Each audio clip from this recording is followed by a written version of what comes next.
Good evening, everyone. This is Hussain Ghadiali, your host for this evening. Welcome to this webinar series, Advances in Neuroimaging. Our topic for the day is clinical application of volumetric analysis in neurodegeneration and neurological diseases. This webinar is put together by InMed Prognostics Team NeuroShield in conjunction with GE Healthcare. And on their behalf, I warmly welcome you today. Without further ado, let me introduce Dr. Rahul Kulkarni, our speaker for the day.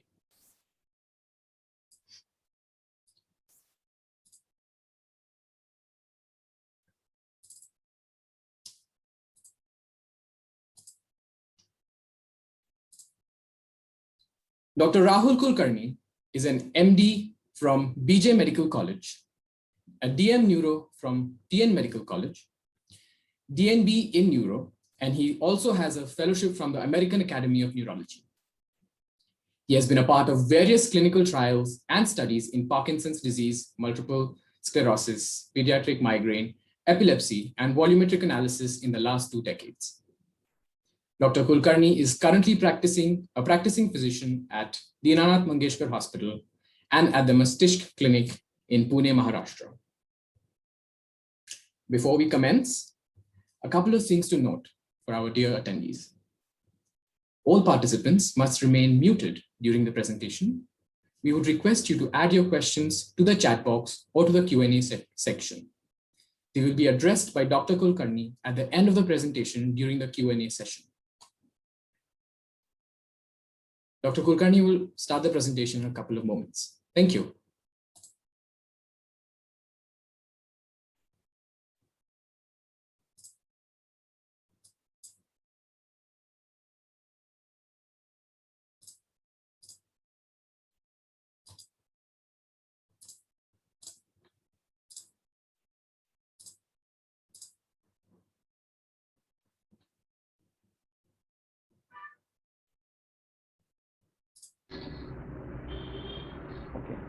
Good evening, everyone. I am Dr. Rahul Kulkarni. I am a consultant neurologist in Pune at Dinanath Mangeshkar Hospital. And today I'll be talking about utility of volumetry, what is volumetry and how it works for clinicians like us. So we'll start the presentation.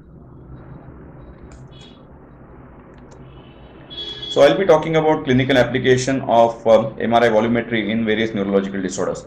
You must be aware that in MRI we have lots of techniques which have been used, and with the help of AI now we have built up large number of newer and newer techniques. So volumetry is basically a quantitative assessment of the anatomy of the brain. We can see whatever structure is degenerated, whichever structure which is smaller, larger than size, but we need a quantitative data, and that data can be provided by this volumetric test. It's a simple non-invasive test, and the processing is done after an imaging is done. So it's a post-processing basically imaging technique. So most of the work has been done by computers when MRI has been taken. It basically measures the volume, which is, we know that is an important biomarker for clinical state as well as progression of certain neurological disorders. And it probably will offer a good reliability, and it will provide robust inference about the underlying disease-related mechanisms as well. So we know how the technology has evolved over the years. Initially, any technology would start as a manual technology where one has to really measure the volume himself or herself. A radiologist or a technician has to spend a large amount of time for measuring the volume of a particular area. Then probably certain technologies have started helping us to become a semi-automated kind of measurements. But now the things have gone and it has evolved to become a fully automated test, and one can measure the volume completely as a complete automatic test. To start with, again, we know that the technology again is advanced from being a manual technology. Then we had large amount of atlases which were available, and depending on the atlas, one would measure and see, compare it with the reports available and see how much is the volume of particular area or maybe the whole brain. But now with the help of AI, the artificial intelligence really helped us to build this technology to a higher level, and we can measure the volume of particular area, maybe the whole brain, with the help of AI. So this is how the technology has advanced over the last few years or maybe decades. So this is one of the report of one of our patient. One can see that this is how the report has been given. Here we can see that the whole brain volume has been measured, which is almost in the normal range. The ventricle size also has been measured, which is again a normal. The hippocampal volume has been measured. So this is a relatively normal report in a patient who had a mild cognitive impairment, one of a patient. Vis-a-vis, if you can see the other report, this is a report of a patient where you can see that the whole brain volume is reduced in this patient. You can see that the whole brain volume is less. The ventricles are ballooned, the ventricular size also is increased, which would indirectly suggest that the brain has shrunken. And there is of course atrophy of the some atrophy of the midbrain as well as pons and brainstem. So this is a patient who has got a generalized atrophy involving complete brain. The whole brain volume is reduced. The ventricles are so little dilated as well as the brainstem also is atrophied. So this is a patient who was suffering from Alzheimer's disease who had atrophy of the whole brain. Again, we know that if the technology advances, we can really measure volumes of different areas of the brain, like the parietal lobe, like the frontal lobe, like the occipital lobe, like the temporal lobe, and that will also help us even further to differentiate in various types of dementias. And this is another patient. This is a patient where one can see that he has again atrophy of multiple areas of the brain, but his atrophy was marked in midbrain as well as pons. There was also some atrophy of the brain, of the whole brain, and also there was ventricular ballooning. So this was a patient who was suffering from Parkinsonian syndrome, where he has predominant atrophy of the brainstem, but there is also atrophy of the whole brain also. So again, this kind of technology would help us to see how much the brain is really atrophied, and of course, one can also progressively follow this patient with the help of these tests. So, where the test would be useful as far as clinicians are concerned. Number one, it will help us to support the diagnosis. So, if the patient has got a PSP or a progressive supranuclear palsy, we know that this is a disease where midbrain is atrophic. So, if you can demonstrate that there is a midbrain atrophy, and here of course we would need an Indian normalcy data. We have to compare it with the Indian normal data rather than taking the Caucasian data or Afro-Asian data. We need Indian data here. So that will really help us to differentiate between atrophy in a normal individual or a normal Indian individual. So that's how it will help us to support the disease diagnosis. It will also help us to understand the disease mechanisms of various types. So, for example, if you do a volumetric analysis in a person who is suffering from dementia, and if you demonstrate that he has early atrophy of the predominantly frontotemporal area, more on the left side than on the right side, one can clearly say that this is a patient who is going in probably frontotemporal dementia. Vis-a-vis someone who has got predominantly bilateral temporal atrophy or predominantly atrophy around the limbic area, one would think that this is or parieto-temporal atrophy. One would think that this is a patient who is going predominantly in Alzheimer's dementia. So it can help us to differentiate various mechanisms of the disease also, and then of course it will help us to track the progression of the disease. Here, of course, the most important disease where it will help us to decide about the progression is multiple sclerosis, where if you can demonstrate that the brain atrophy is worsening, one can clearly make out that the patient is going in what is called a secondary progressive phase, and rather than inflammatory, the disease is probably going in the degenerative phase. So it can also help us to prognosticate the disease also. So there are various applications of volumetry as far as clinicians is concerned.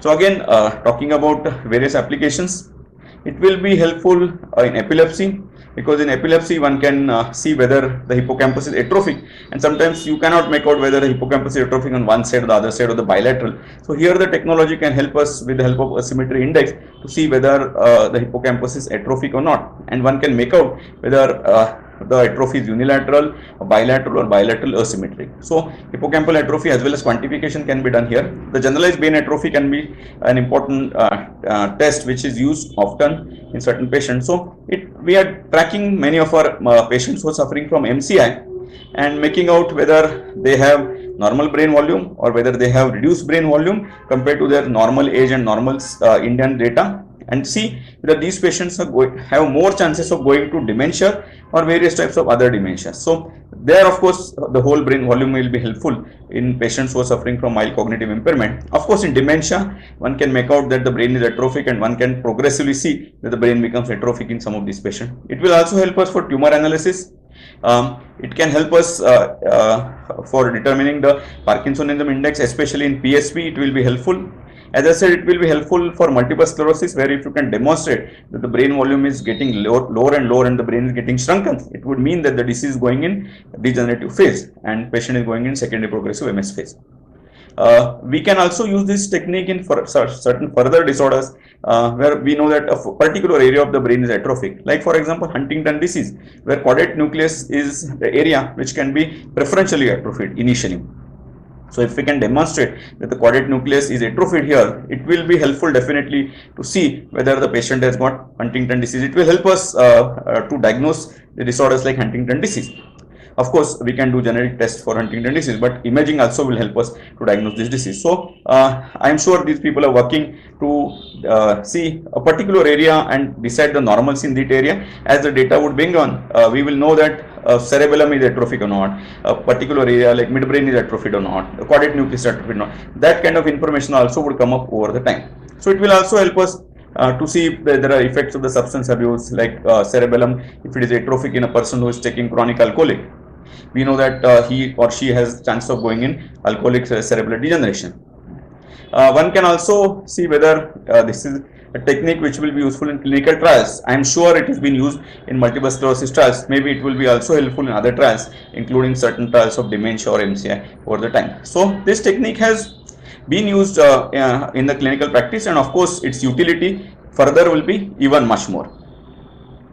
Neurosurgeons also would like to use this volumetry. So basically for hydrocephalus, it can decide the prognosis of the disease, it can track the progression of the disease, and of course it can see whether there are any changes in the size of hydrocephalus after the therapy, after shunting or after drainage. So it will be a useful technique for assessment of hydrocephalus for surgeons also. Then of course in temporal lobe epilepsy, it is one of the important technique to decide about seizure onset zone. It can help us for lateralization details as well as changes after surgery to see if a particular area is atrophic, whether the atrophy is progressing or not in certain areas, especially in hippocampus. So neurosurgeons have definite use of this, and of course for tumor analysis also this technique has been used for segmentation, quantification, monitoring, and planning for therapeutic intervention. Surgeons also use this technique for tumor planning. So basically, and of course it will be also useful for teaching the students, because anatomical simulation will be an important area where one can use a technique, because you can get clearly a 3D overview of the anatomy, and rather than just using brain structure, if you can use a computerized structure like this, it can definitely help us to understand borders of each structure. It can help the students to understand where the brain is situated. So even before surgery, if one can use the simulation technique, surgeons also would like to use this. So this is a tool which can help us to see slice by slice by 3D mode, various ways you can see. We can do a dissection mode and see various areas and decide how the brain looks. So this will be useful even for students also. So this technique not only is useful in clinical practice, it will also be useful in trials and also for purpose of teaching. So this is a good technique. Hopefully it is being in use. Hopefully it should be used further. Thank you very much.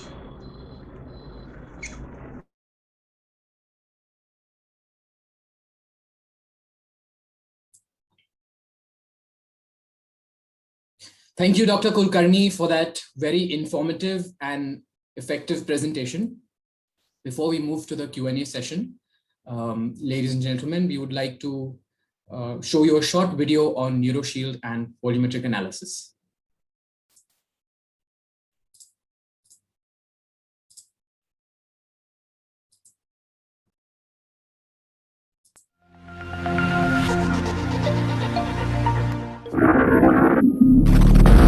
How often do you use your brain? At this question most people chuckle or laugh. But the fact is we all use our brains all the time. Have you ever thought of your brain's health proactively? Almost never. Part of the reason is because we don't have reliable tools which will help us manage our brain's health. So, we at NeuroShield have come up with a solution where we offer cloud-based clinical decision support tool for neurological disorders. NeuroShield is an artificial intelligence and machine learning-based tool, helps neuroradiologists, neurophysicians and psychiatrists understand the brain better and offer evidence-based diagnostics. The current challenges, which are operational and clinical problems. All the existing solutions addressing these problems are expensive, time-consuming and don't provide contextual results based on age, ethnicity and gender. NeuroShield, the solution which combines the latest tools in medical and technological advancements. The common practice for doctors is to perform a neuropsychological assessment and ask for an MRI to help in diagnosing brain degenerative diseases like epilepsy and dementia. But visual MRI reading can many times provide non-conclusive information, resulting in misdiagnosis. Our software, NeuroShield, makes it possible to look clearly at the region of interest, like hippocampus, compute brain volumes, and supported by cutting-edge research and imaging analytics can help physicians reach more reliable and conclusive diagnosis conventional method. NeuroShield is the platform that aggregates insights from relevant modalities to provide holistic health and wellness insights. These are some snapshots of the platform provided with the test reports and volumetric analysis. Our competitive advantage matrix are as follows. Our vision is to bring affordable, accessible, reliable and evidence-based health prognostic tools in India and other emerging markets. Reach out to us and get to know more.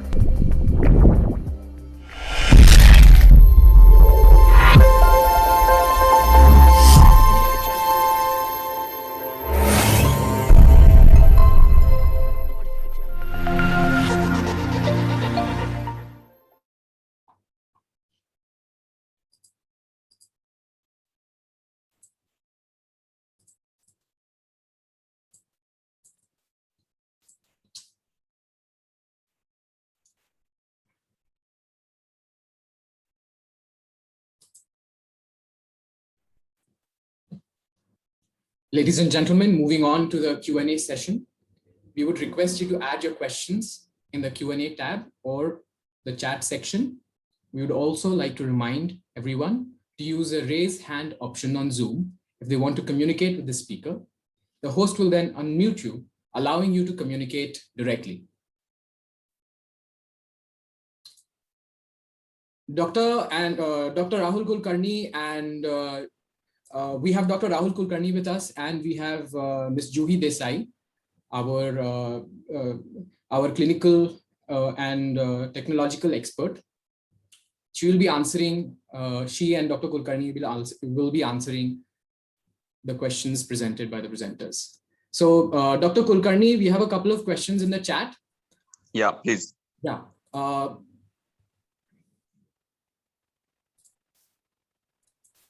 So Tushara is asking, is there any third-party software analysis for volumetric analysis? Perhaps this is a question for Ms. Juhi Desai. Yeah, let Juhi answer this. Yeah.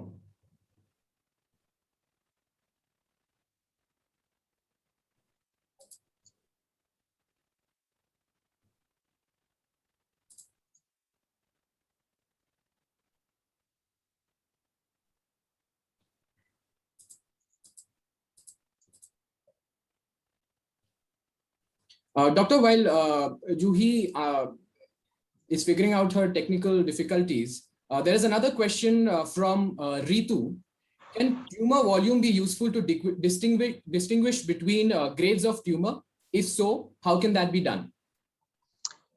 Okay, so basically tumor volume is not able to differentiate between tumor grades, because we know that sometimes a small tumor can be a high grade tumor, vis-a-vis a large tumor can be even a low grade tumor. So tumor grade may not match with the tumor volume per se. Tumor volume is important for surgeon to decide about the type of surgery, for the planning of surgery, as how he is going to approach the tumor and how he is going to remove the tumor. The ultimate grading would of course come by pathologist. No imaging techniques will help us to differentiate between various grades. Of course, finally it will come through lab, but the volume of the tumor is important for surgeon to decide how he is going to approach the tumor and how much he is going to remove and how he is going to remove. I hope I am clear here.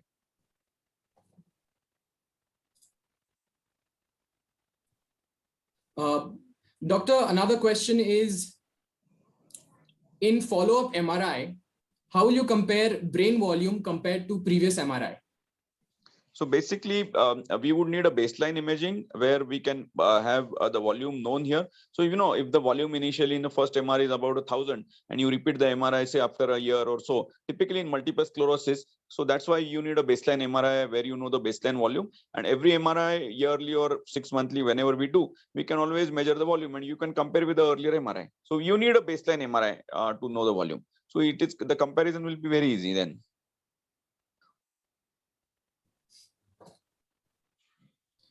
Because the figures are being an objective figures, yeah, in the previous reports that we saw, the figures have been given. The whole brain volume is say 870 ml or maybe 1002 ml. And the next MRI, if the volume is around say 870 ml, you can easily compare with the earlier volume. So, Doctor, a question from Niranjan Thapa. How can you know which software is best for volumetric analysis? Followed by a question from Ashutosh. Is it 100% accurate? Now there are multiple softwares which are available which can tell about volumetric analysis. But the thing is, they use the normalcy data which is predominantly Caucasian. And we think that the Caucasian brain may not match the brain of Indian patients. So, Caucasian normal data may not be the same data for Indian patient. For example, if the Caucasian brain volume is around 1,500, the Indian brain volume may be 1,400. We never know. So we need Indian data. That's why the advantage of the USP of NeuroShield is it has been developed in India, and it is been using the normalcy data of Indian patients. So Indian normal subjects, normalcy data has been used. So that's why it is probably more useful in Indian patients. And of course, volumetric we know is it can be semi-automatic, it can be fully automatic, and it can be manual. Because here we are using AI, the chance that this is more thorough and more complete is more likely than doing a manual monitoring or manual measuring of volume of the brain.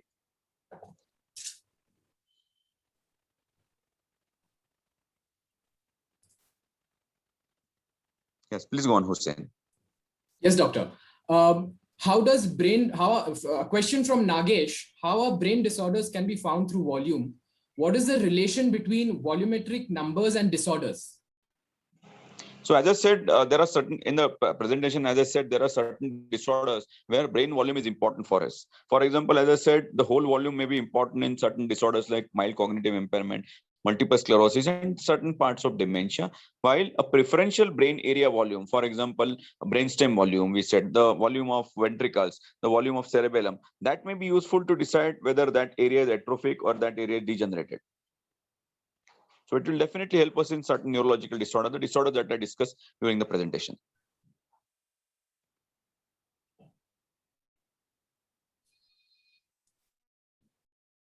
Yes, please go on. Right. Dave, does that, Nagesh, does that answer your question? We can unmute you if you have any follow-up questions.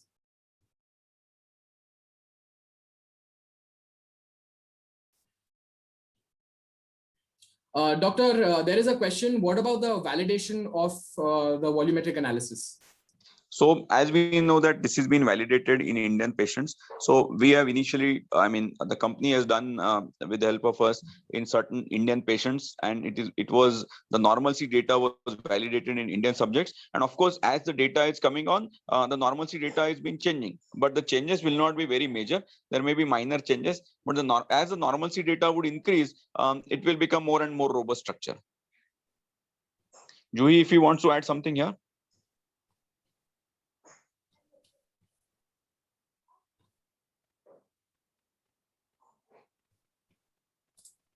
Are there any other questions from the audience or the panelists?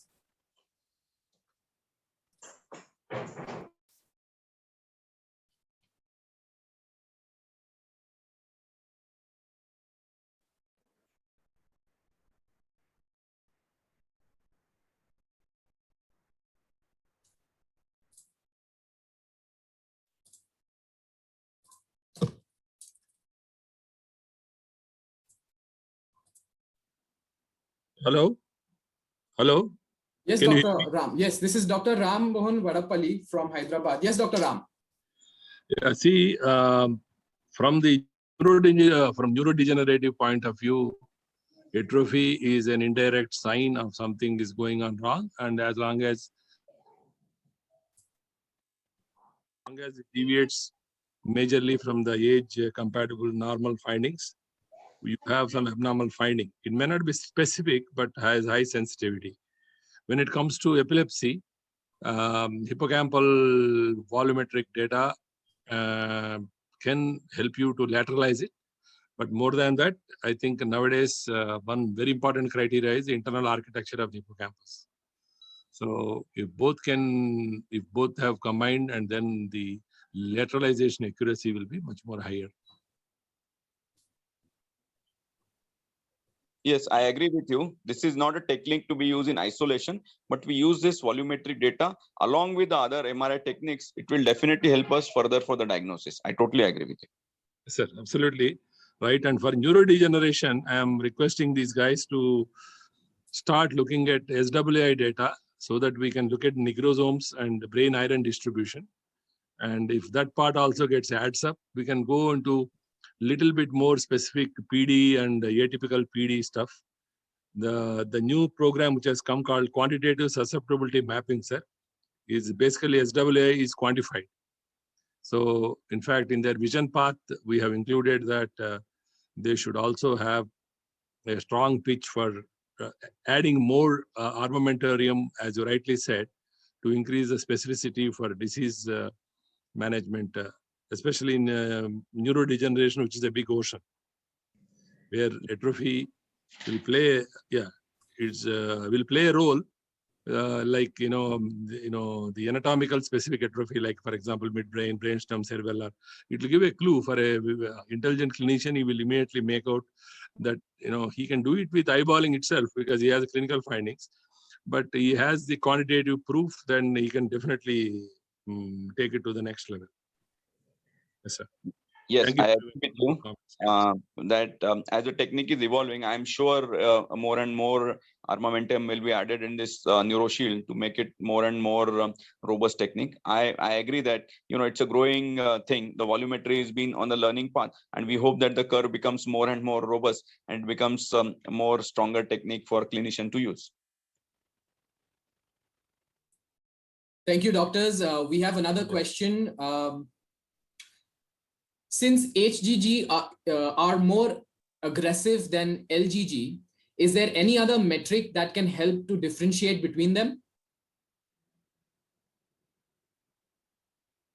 Please don't use fancy abbreviations. Please give us the... Let me unmute the participant.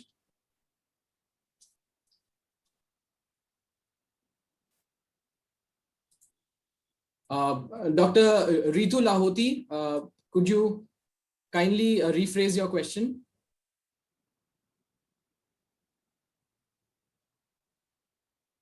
High-grade glioma and low-grade glioma. For HGG, I know. No, just for the benefit of all the audience. So rephrasing the question, since high-grade glioma are more aggressive than low-grade glioma, is there any metric that can help to differentiate between them? Yes, there are multi-parametric methods. So we look at the one is the most important criteria is the cellularity, which is extracted from the diffusion data.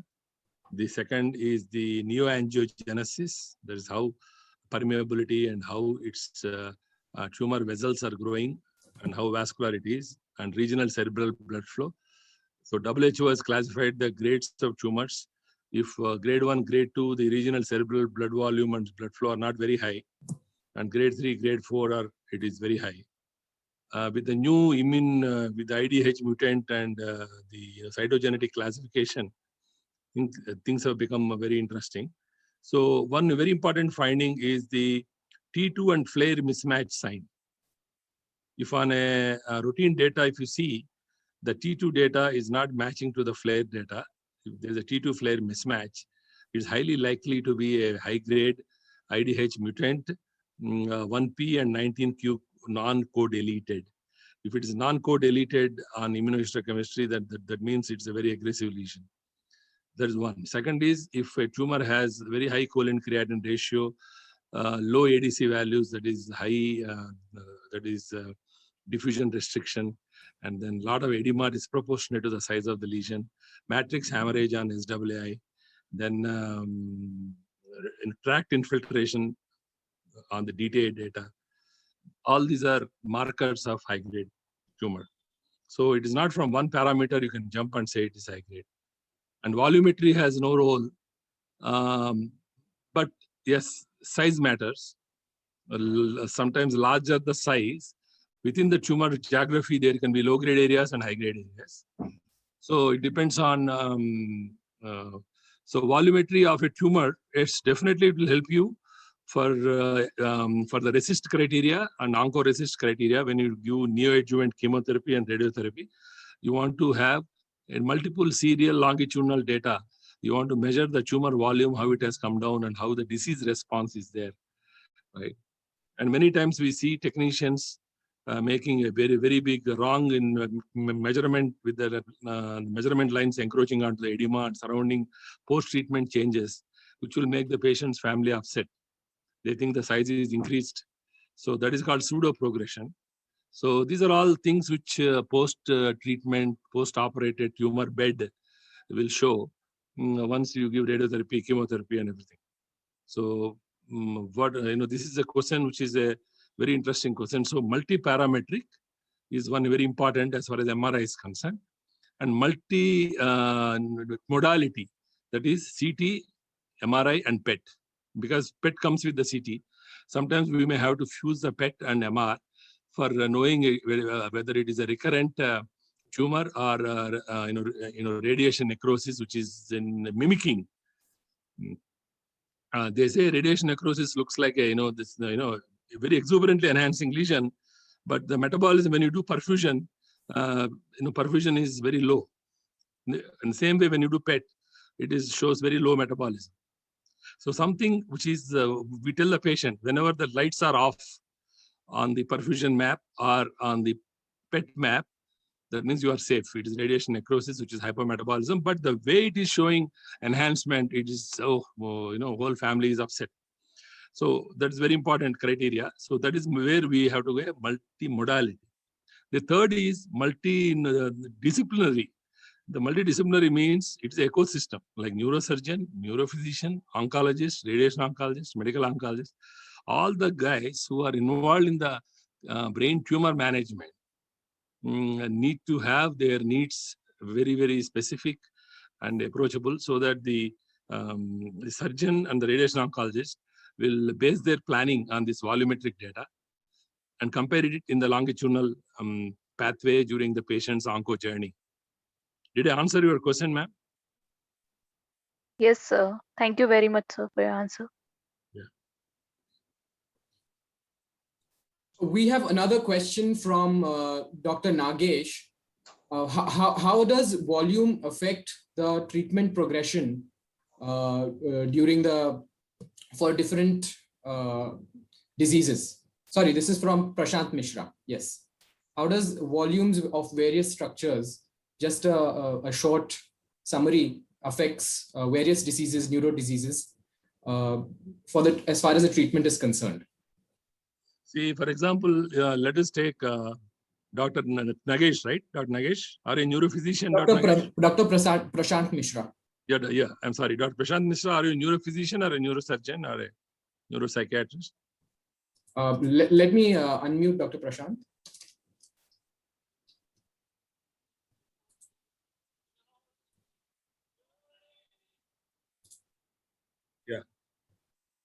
Yeah, so you are, what's your specialty, Dr. Prashant? Hello? Yeah, anyway, are you able to hear me, all of you? Yes, doctor, yes. Yeah, so let me say that this very interesting question, thank you very much. So every disease has its way, how it burns the brain. Look at epilepsy, multiple sclerosis, the neurodegenerative disorders, ADHD, patients who are on chemotherapy, that is patients who have suffered with tumor and then they have taken radiotherapy brain. All these diseases, a very important parameter is brain shrinks. Brain gets atrophy, the axonal loss, white matter loss, gray matter loss. That is the only marker where many times we do with eyeballing, we say it's atrophy, right? But but when we give it quantitative proof in the modern era of evidence-based medicine, there's a tremendous amount of value, especially when we look at MS patients. They get multiple MRs from multiple sites, So when we examine them and calculate the atrophy and tell them that yes, the disease burden is stable, your atrophy hasn't progressed. So every brain disease, where it's like the fibrosis in other conditions like scars and everything. So the brain, the gray matter and white matter volume undergoes a lot of change. And as the patient is becoming older and older, you have another challenge is age-related atrophy. But pathological atrophy is more progressive due to disease burden. So it's an indirect marker, Dr. Mishra, of disease burden and disease progression.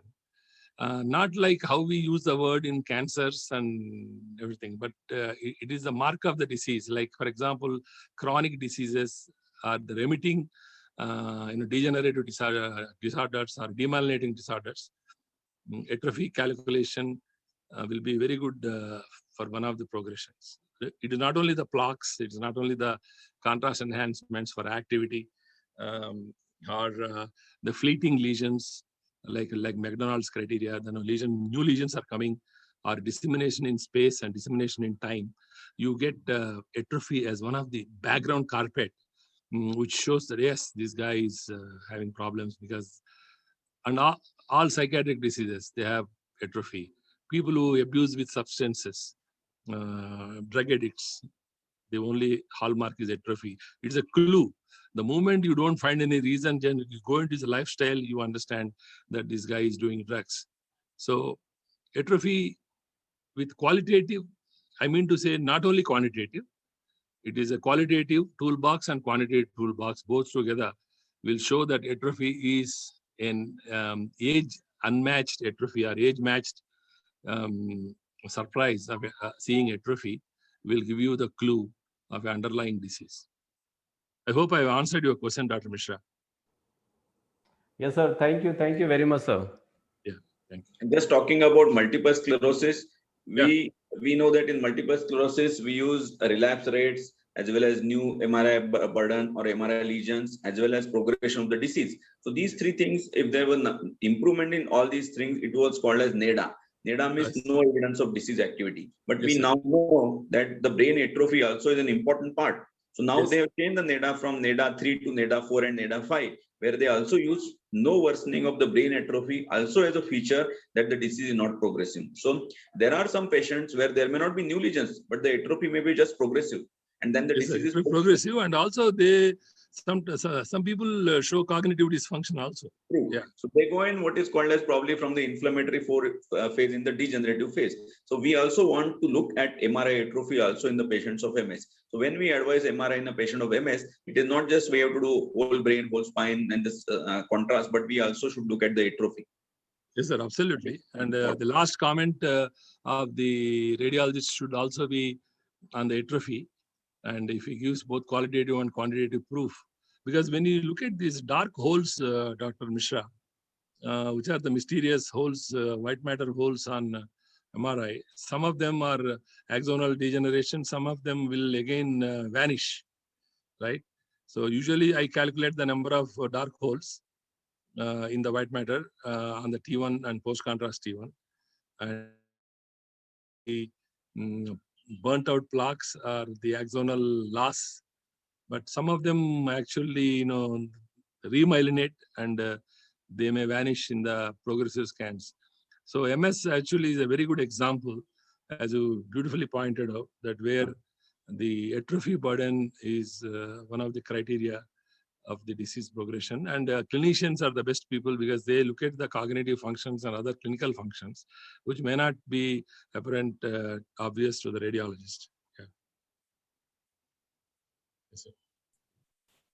Doctors, any comments on MCI and mild cognitive impairment and dementia using volumetry? Frankly speaking, it is not easy. But if you look at MCI and the closest mimic is early AD. Early AD and MCI sometimes are very difficult to differentiate. But we look at some qualitative parameters like one is clinical parameters. If he has visuospatial disorientation, but the MCI suddenly avatars will change to becoming AD. Those are complex situations. That's why it's better to follow a comprehensive protocol. And nowadays, they are using resting state fMRI to look at the changes in the default mode, networks and dysfunction of the various networks, which are making the MCI slowly progress to early AD. And it's very difficult, for me, it is very difficult to differentiate sometimes the MCA progressing to early AD. And so we have to take clinical parameters, cognitive parameters, and MRI, structural and functional parameters. So normally, we know that in elderly people, the chances of they developing dementia is probably 1% per year. In someone who is suffering from MCI, the chances that this person developing dementia is 10% per year. So the risk increases almost 10 times in people who are suffering from MCI rather than old people. Of course, we don't know which of the MCI people who are going to go to dementia and which of them are just going to remain at the level of MCI. We need certain parameters to differentiate between those MCI which are going to progress and those which are not going to progress. So volumetry may be one of the tool here. We are working on this to see whether those people, those MCI where the volume is reduced, vis-a-vis those where the volume is normal, whether the people who have less volume, they have more chance of going towards dementia. So this is an interesting hypothesis which needs to be tested, and there are trials which are ongoing in this hypothesis. So currently in all MCI patients, we are doing their volumetric MRI, and we are monitoring these patients to see how many of those who have atrophy are progressing to dementia vis-a-vis those who do not have atrophy, what happens to these people. So we are working on this part as well.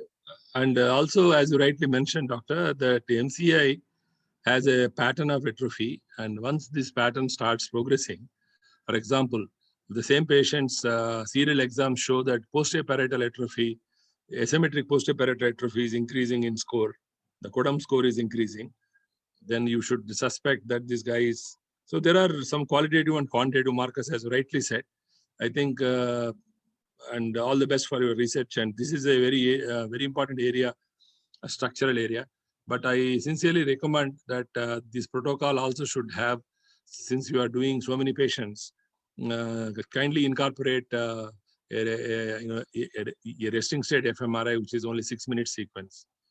And Right. So what happens is when you then from your experience, there can be two papers, structural markers and functional markers. Yes, very true.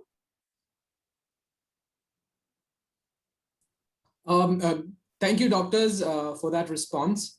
Another question from Dr. Dev. Same scanner, same patient position, etc. There are so many ifs and buts when it comes to quantitative MRI. What is your opinion on this, doctor?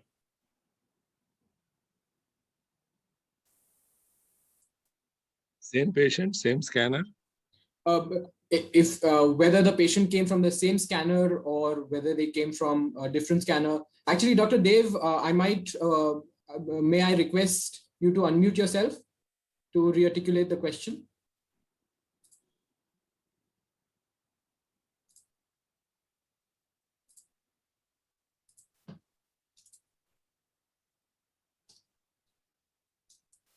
I think he's talking about different vendors, different scanners, different protocols. Yes, yes. And different time points of the same patient.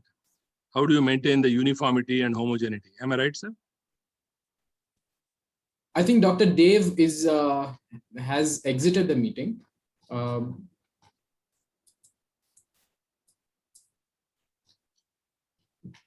we address the question? Yeah, sure. Yes. Yeah, I think the program what the NeuroShields build, the software actually has a normalization function, and also it realigns the position of the head, right? Though whatever scan position, whatever technology, so the parameters are in general the same. The 3D sequence. So we use a 3D T1 sequence, but in future we will be using 3D T2 and 3D FLAIR sequences. Between all the three major vendors, as long as it is isotropic and sub centimeter or 1 millimeter isotropic resolution, I don't think there will be major variations. as long as we stick to the protocols and stick to the sequences. And because the pre-processing steps will take care of major issues in this aspect. I think we have Dr. Juhi and Apeksha in the meeting. They can answer this particular question.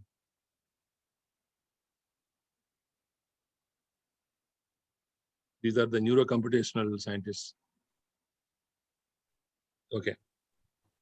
Don't think they are not there. I think Rajesh is there. Rajesh Purushottam. Yes, doctor. Yeah. So can you have your technical team answer this question? Yes, I'll just request that Apeksha, can you just take this question? Hello. Juhi is there, yes. Yeah, sorry, I had a technical issue. Yes, so we actually ensure that, there's no bias due to different gradient strengths or due to positioning. So there's a lot of pre-processing that happens on our end to ensure that all these biases are corrected, the position is rectified, or if there is any artifact, we try and either remove those, or either we ask for or we put it up that, to this motion artifact, a certain artifact, what effect it can have on the analysis.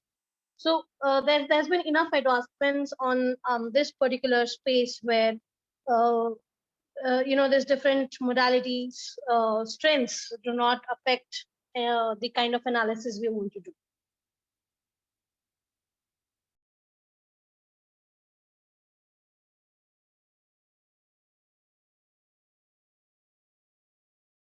Thank you, Dr. Juhi, for that answer. And are there any other questions from our participants, our attendees, or our panelists that Dr. Ram and Dr. Kulkarni can address for us? I think it's an evolving field, so we have to keep our mind open, and any introspection or any constructive criticism will drive us more progressively, and we should address the clinicians' needs and also the surgeons' needs, and so that we will progress. It's not just a research. We should use these toolboxes for the benefit of the patient, and many times imaging field actually it is a continuum of the care. So from the imaging you go to the clinical and surgical, and then radiation oncological. So it is the integration to all the clinical needs which we should master. Yeah. Dr. Rahul, anything to add before we close? Yeah, so this is a new technique, and we are starting using many of our patients who have degenerative disorders, multiple sclerosis, of course, epilepsy, and our surgeon colleagues are also using in traumatic brain injuries, especially those chronic patients who come for follow-ups as well as for tumors. And with more and more use, you become confident, and it will definitely help to take clinical decisions, especially in disorders like epilepsy, multiple sclerosis at present, but maybe eventually in disorders like dementia as well. So this is a robust tool, as Dr. Ram also said, not for clinician, but also for neurosurgeon and for scientists also. And we hope that along with advising the routine MRI, like you do a T1 and T2 signal as well as a contrast, we would start doing volumetry routinely, and it will be incorporated in our routine, and it will definitely help our patients for management as well as for prognostication.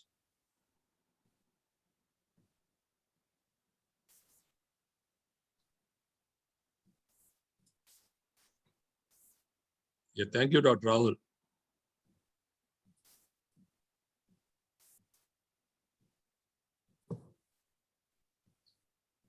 Yeah, thank you very much. Thank you, Dr. Rahul Kulkarni and Dr. Ram Mohan Vadapalli. Thank you, all of our panelists, and thank you, all of our attendees, for taking out time today. And this has been a very fruitful session.